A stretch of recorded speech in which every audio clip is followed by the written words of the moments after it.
Hello, name eating ചാലഞ്ചാണേ. അപ്പോൾ first letter വന്നേക്കുന്നത് S ആണേ. അതിന് ഞാൻ സമൂസയാണേ കഴിച്ചിട്ടുണ്ടായിരുന്നത്. അപ്പോൾ അതിൻ്റെ കൂടെ മറ്റേ ഈ ഗ്രേവി ഉണ്ടായിരുന്നു, അത് മുക്കി ഞാൻ കഴിക്കുവാണേ. നല്ല ടേസ്റ്റ് ഉണ്ടായിരുന്നു. നെക്സ്റ്റ് ലെറ്റർ വരുന്നത് എച്ച് ആയിരുന്നു. അതിന് ഞാൻ ഹോർലിക്സ് ആണേ കഴിച്ചിട്ടുണ്ടായിരുന്നത്. എൻ്റെ ഫേവറേറ്റ് സാധനം, അതിങ്ങനെ കയ്യിലിട്ടിങ്ങനെ കഴിക്കാൻ എനിക്ക് ഭയങ്കര ഇഷ്ടമാണ്. നെക്സ്റ്റ് ലെറ്റർ വരുന്നത് എ ആയിരുന്നേ. അതിന് ഞാൻ അച്ചാറാണേ കഴിച്ചിട്ടുണ്ടായിരുന്നത്. മാങ്ങ അച്ചാറാണേ. നല്ല എരിയായിരുന്നേ. എരിയും പുളിയും കൊണ്ട് എനിക്ക് സഹിക്കാൻ വയ്യായിരുന്നു. അപ്പോൾ അത് കഴിച്ചു. നെക്സ്റ്റ് ലെറ്റർ ആറാണ് വരുന്നത്. അതിന് ഞാൻ റിംഗ് മുറുക്കാണേ കഴിച്ചിട്ടുണ്ടായിരുന്നത്. മറ്റേ ഇങ്ങനെ ഫിംഗറിലൊക്കെ ഇങ്ങനെ വെച്ചിട്ട് അത് കഴിച്ചു കേട്ടോ. അടുത്ത ലെറ്റർ എഫ് ആയിരുന്നേ വരുന്നത്. അതിന് ഞാൻ ഫിഷ് കറിയാണേ കഴിച്ചിട്ടുണ്ടായിരുന്നത്. ഇത് മറ്റേ ഉണ്ണിമേരി മീൻ കറിയാണേ ഉഷാമ കൊണ്ട് തന്നായിരുന്നു. നെക്സ്റ്റ് ലെറ്റർ ഇ ആയിരുന്നു വരുന്നത്. അതിന് ഞാൻ അയിമുട്ടായാണേ കഴിച്ചിട്ടുണ്ടായിരുന്നത്.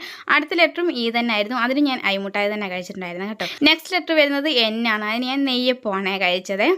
അപ്പം അത് പകുതിയെ കഴിച്ചുള്ളൂ, ഭയങ്കര എണ്ണയായിരുന്നേ. അപ്പം ലാസ്റ്റ് ലെറ്റർ എ ആയിരുന്നു. അതിന് ഞാൻ ആറോ റൂട്ട് ബിസ്ക്കറ്റാണേ കഴിച്ചത്. അപ്പം പേര് വരുന്നത് ഷർഫീന എന്നാണ്. അപ്പം താങ്ക് യു ഷർഫീന.